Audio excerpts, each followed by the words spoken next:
Hello and welcome to the Fictional Self-Help Tag. This was created by Alan at Alan Reads. I was tagged by Gavin from Genre Books and Kevin from Kevin Tolles Reads. I've also kept the original information below the tag, which talks about the amount of money that goes into self-help books. A point that I would like to make about this particular tag before I get to the prompts is that, yes, that is a massive amount of money into the self-help and self-improvement market. But a lot of people are also alone and they don't have the luxury of family or friends or a support system close by to help them through some of those dark and difficult times.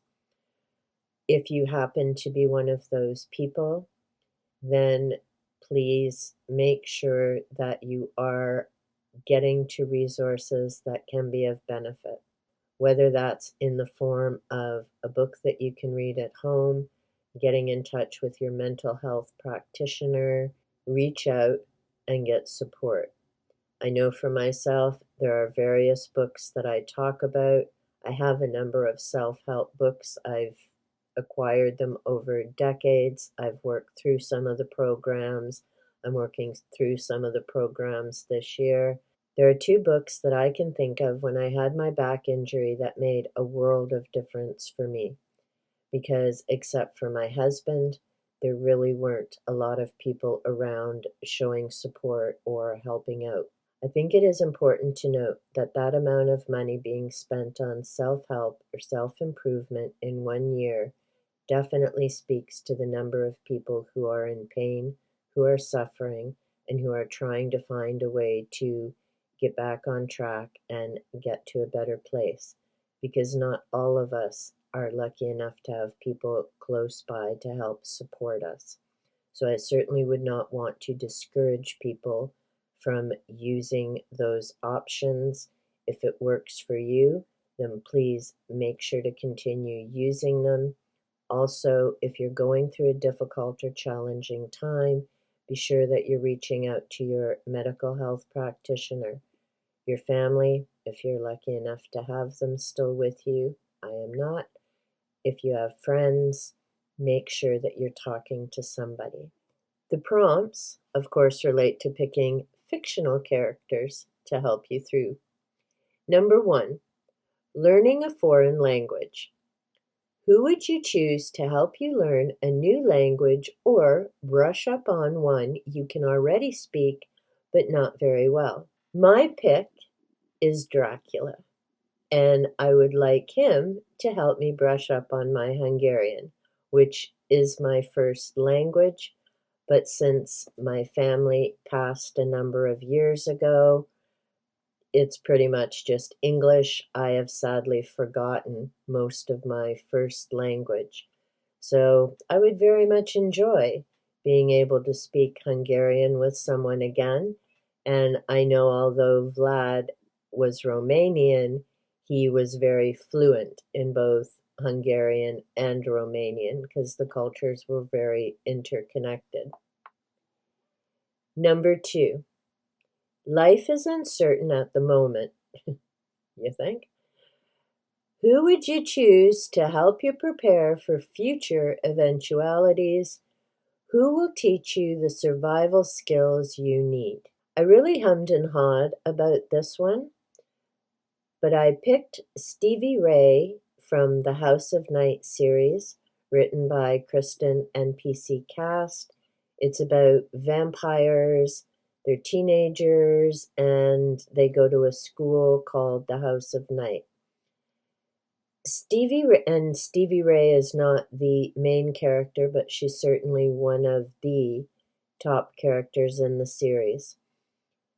I like Stevie Ray because she sees the best in people, she befriends people, and even when things go horrifically wrong in her world, as they do several times, she finds a way to get through it and make the best of the situations. So I think Stevie Ray would be a big help.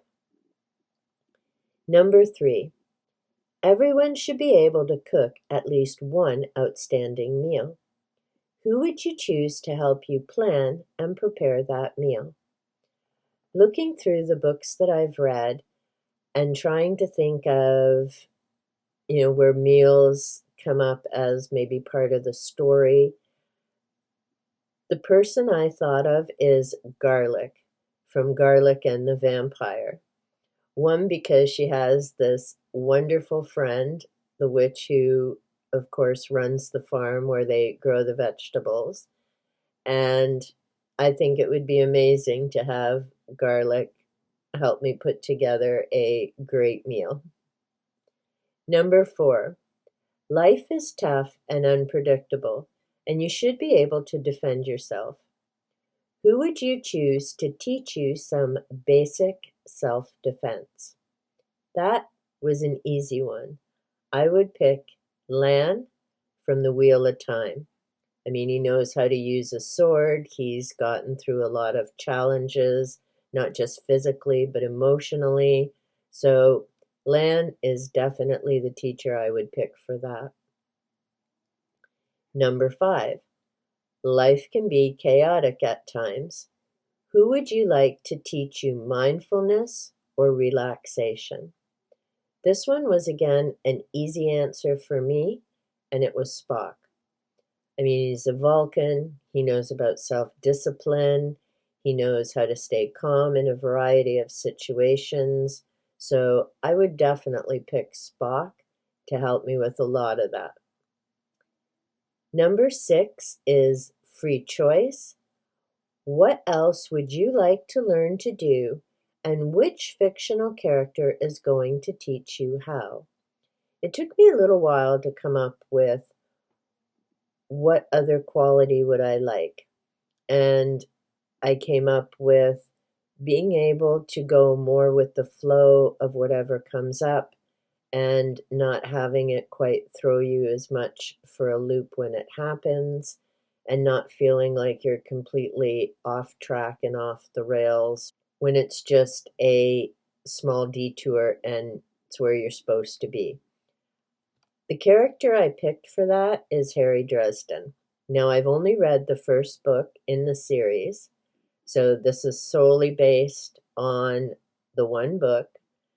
I've yet to get to the rest of the series, but I mean, Harry's faced with a lot of different challenges and difficulties. He's got someone who doesn't believe in him and is actually actively trying to work against him, and yet Harry keeps muddling through and moving forward and just goes on with his life, not letting that negativity totally ruin things for him. So, yeah, I'd love to have a chat with Harry Dresden about how do you do that. Number 7, let's all learn together. Tag some fellow booktubers to take part. Now, again, I know that there are a lot of people who are trying to catch up on tags. So, as always, if you're watching this and you would like to do it, please feel free to go ahead and do the tag.